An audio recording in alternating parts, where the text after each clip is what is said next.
Hi అండి. అందరికీ నమస్కారం. Welcome to my channel. ఈ వీడియోలో ఏపీ ప్రభుత్వ పెన్షనర్స్ అందరికీ అతి ముఖ్యమైన సమాచారం. ప్రతి ఒక్కరూ తప్పక తెలుసుకోవాలి అంటూ అప్డేట్ రావడం జరిగింది. మరి పూర్తి వివరాలేంటో వీడియోలో తెలుసుకుందాము.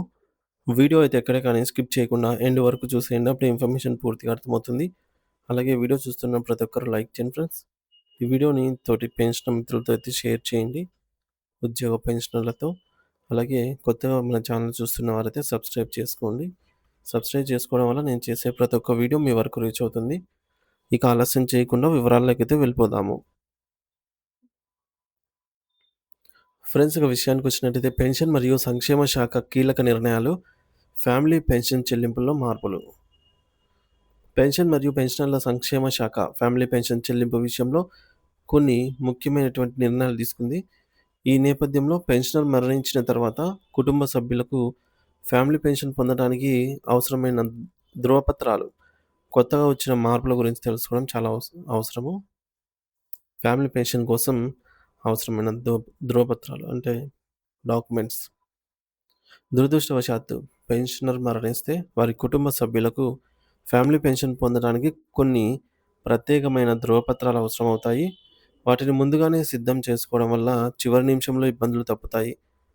మరి ఆ డాక్యుమెంట్స్ జాబితా అనేది చూద్దాము.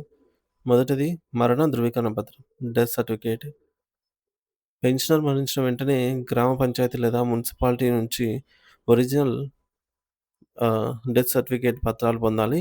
జిరాక్స్ కాపీలు చెల్లవు కాబట్టి కనీసం 2-20 20 లేదా 25 కాపీలను తీసుకోవడం మంచిది. ఇవి ఎల్ఐసి ఇతర సంస్థలకు కూడా అవసరమవుతాయి. మన దగ్గర పెట్టుకుంటే భవిష్యత్తులో యూజ్ అవుతాయి. రెండవది ఆధార్ కార్డు.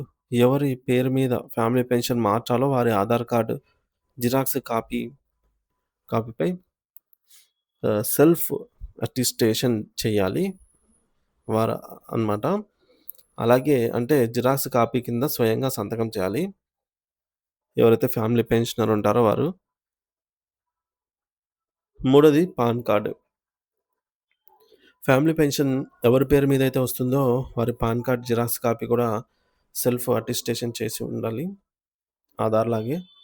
ఇంకా నాలుగోది బ్యాంక్ ఖాతా వివరాలు. పెన్షన్ ఖాతా ఇద్దరి పేరు మీద ఉంటే మంచిది. Either or సర్వైర్.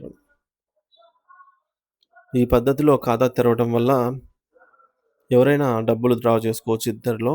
ఒకవేళ జాయింట్ ఖాతా లేకపోతే ఫ్యామిలీ పెన్షన్ ఎవరి పేరు మీద అయితే కావాలో వారి బ్యాంక్ ఖాతా పాస్బుక్ మొదటి పేజీ జిరాక్స్ కాపీని జత చేయాలి. ఇదివరకే బ్యాంక్ ఖాతా ఉంటే మంచిది. అదే వాడుకోవచ్చు అన్నమాట. కొత్తగా ఏం ఓపెన్ చేయాల్సిన అవసరం లేదు. ఇదివరకు ఏదైతే బ్యాంక్ అకౌంట్ ఉందో అదే బ్యాంక్ అకౌంట్ ఇస్తే సరిపోతుంది జిరాక్స్ పేపర్. ఇక ఐదవది లెటర్ ఆఫ్ అండర్‌టేకింగ్. ఒకవేళ ఫ్యామిలీ పెన్షనర్ లేదా ఇతర డబ్బులు చెల్లించినప్పుడు ఎక్కువ లేదా తక్కువ మొత్తంలో జమ అయితే ఆ మొత్తాన్ని తిరిగి ఫ్యామిలీ పెన్షన్ నుంచి రికవరీ చేసుకోవడానికి అనుమతినిస్తూ ఒక డిక్లరేషన్ ఫామ్‌ని కూడా మనము సమర్పించాలి. దీన్నే లెటర్ ఆఫ్ అండర్‌టేకింగ్ అని అంటాము. ఇది కూడా సమర్పించాలి ఆ సమయంలో. ఇక ఆరోది డిస్క్రిప్టివ్ రోల్స్. సో, దీనిలో ఈ యొక్క కుటుంబ పెన్షన్ యొక్క ఎత్తు, పేరు, చిరునామా, వేలిముద్రలు వంటి వివరాలుంటాయి. మరి ఈ ఫామ్‌పై ఫోటో అతికించి పూర్తి వివరాలు నింపి సిద్ధంగా ఉంచుకోవాలి. Descriptive roles. జీవిత ధృవీకరణ పత్రం అంటే లైఫ్ సర్టిఫికేట్ అప్పుడే ఇవ్వాలి. So, first time life certificate ఇచ్చేటప్పుడు మనము అది ఎప్పుడైనా ఇయ్యొచ్చనమాట ఇయర్‌లో. కానీ రెండోసారి సబ్మిట్ చేసేటప్పుడు మాత్రం జనవరి లేదా ఫిబ్రవరి నెలలోనే సబ్మిట్ చేయాలి. ఇక ఫ్యామిలీ పెన్షన్ ఎవరికైతే మంజూరు కావాలో వారి జీవిత ధృవీకరణ పత్రం సమర్పించాలి. Life certificate. ఇక ఎనిమిదవది పాస్‌పోర్ట్ సైజ్ ఫోటోలు. ఫ్యామిలీ పెన్షన్ కోసం దరఖాస్తు చేసే వ్యక్తి యొక్క 2 పాస్‌పోర్ట్ సైజ్ ఫోటోలు అవసరమవుతాయి. ఇక పెన్షన్ పేమెంట్ ఆర్డర్ పీపీఓ.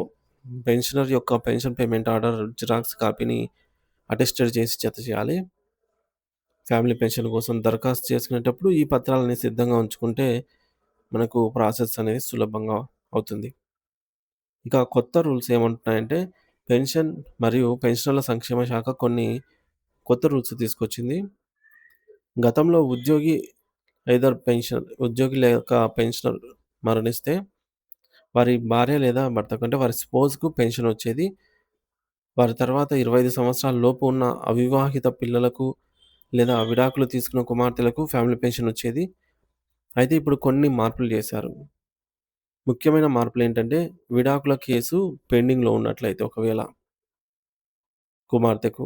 గతంలో విడాకుల కేసు కోర్టులో పెండింగ్‌లో ఉంటే ఫ్యామిలీ పెన్షన్ అనేది ఆపేసేవారు. కానీ కొత్త రూల్స్ ప్రకారం కోర్టులో గృహహింస చట్టం, డొమెస్టిక్ వయలెన్స్ యాక్ట్, అలాగే వరకట్న నిషేధం, డౌరీ ప్రొహిబిషన్ యాక్ట్ లేదా భారతీయ శిక్షా స్మృతి ఇండియన్ పీనల్ కోడ్ ఐపీసీ కింద ఏమైనా కేసు పెండింగ్‌లో ఉన్నట్లయితే పెన్షనర్ మరణించిన తర్వాత విడాకులు తీసుకున్న భార్య లేదా భర్తకు కూడా అర్హులైనటువంటి అంటే వారి పిల్లలకు అర్హులైన పిల్లలకు పెన్షన్ ఇచ్చే అవకాశం ఉంటుంది. ఈవెన్ వారికి ఈ విధంగా కేసు ఉన్నా సరే, విచారణలో ఉన్నా సరే వర్తిస్తుంది.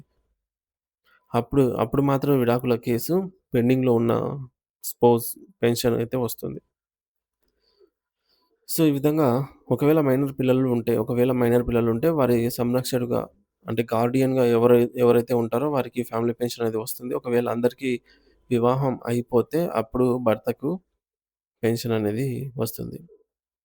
ఇక డిపెండెంట్ పిల్లలు ఒకవేళ విడాకులు తీసుకున్న లేదా మానసికంగా బలహీనంగా ఉన్న పిల్లలు మైనర్‌పై ఆధారపడి ఉంటే వారికి సంరక్షకులు ఉంటే వారికి పెన్షన్ అయితే వస్తుంది. ఇక మరొకటి పునర్వివాహం. ఒకవేళ విడాకులు తీసుకున్న భార్య లేదా భర్త తిరిగి వివాహం చేసుకుంటే వారు ఫ్యామిలీ పెన్షన్‌కు అర్హులవుతారు. తిరిగి వివాహం చేసుకోనంత వరకు వారికి పెన్షన్ అనేది వస్తుంది. ఫ్యామిలీ పెన్షన్ పొందడానికి అవసరమైనటువంటి సర్టిఫికేట్‌లు మరియు కొత్త రూల్స్ గురించి తెలుసుకోవడం చాలా ముఖ్యం. సో, ఈ సమాచారాన్ని మీ కుటుంబ సభ్యులకు, తోటి ఉద్యోగ మిత్రులతో అయితే షేర్ చేయండి. Thank you for watching this video.